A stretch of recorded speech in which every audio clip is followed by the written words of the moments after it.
Good morning. I'd like to thank you for the opportunity to present our work.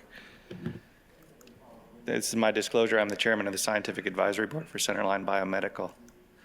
So we heard about a lot of advancements in endovascular technology, and imaging is the key component to our ability to perform these therapies.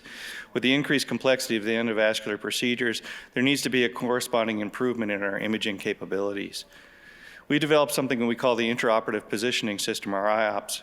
And what does this provide? It provides an interactive three-dimensional vascular imaging, as well as an electromagnetic tracking of our endovascular tools within the vascular tree and within this three-dimensional imaging. The first key component to this system is an interactive three-dimensional imaging. It's based on a mathematical model for vascular image construction generated from DICOM CT data. The model was initially tested by assessing the relative geometry of the aortic branches. The algorithm is patient-specific, automatic, and can understand point-specific anatomy. The second key component is device localization within the model. We developed an electromagnetic tracking system, which is deployed in the fluoroscopy suite, and the components of this system are outlined in the red circles. There's a patient-mounted tracking pad that maintains registration, even in the context of gross patient movement. There's sensored equipped instruments, catheters, wires, sheaths, and this requires a registration process similar to fluoro overlay. So what does IOPS provide? An enhanced three-dimensional imaging, the ability to manipulate the imaging to provide multiple ideal views, and the ability to track the endovascular tools within the vascular image, which correlate directly with the in vivo localization of these tools. We had an investigational system, then ultimately graduated to a commercial system and tested this in a porcine study. As you can see here, we have multiple views are attainable, and these are the images that you would look at to do your procedure. They're three-dimensional images, and the views are all controlled by the operating physician, and this provides the ideal perspective for that specific procedure. This is us advancing a catheter into the right renal artery without using fluoroscopy, simply under the direction of our imaging system. And then we verified it using fluoroscopy and in contrast injection. You can see we are in the right renal artery. This is similarly done in the left renal artery with a sensor embedded wire. And then verified under fluoroscopy that we are actually able to advance that into the left renal artery. Our first in man was used in Europe on October 16, 2019, so just about a month ago. And our current status, which Dr. Vieth asked us to address, we received 510K approval.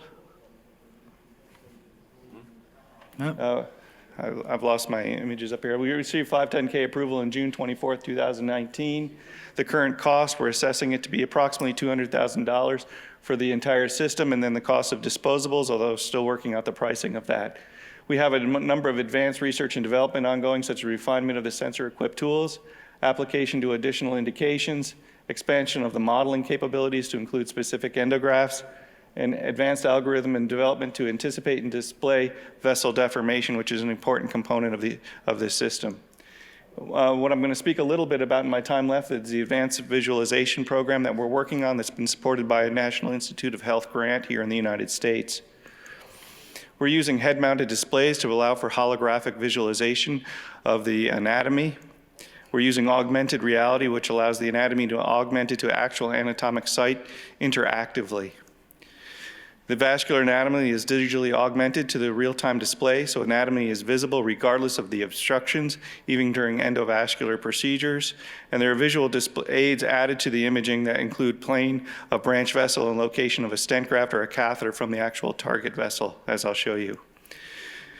This is us advancing a fenestrated endograft through the model. There's a left renal fenestration that we're advancing up, and you can see the real-time feedback that would be provided, such as the distance from the fenestration from the target vessel, as well as degree of angulation that the target vessel is off, so that we can have absolute precise alignment of the stent graft with our target vessels. We then can do a virtual deployment.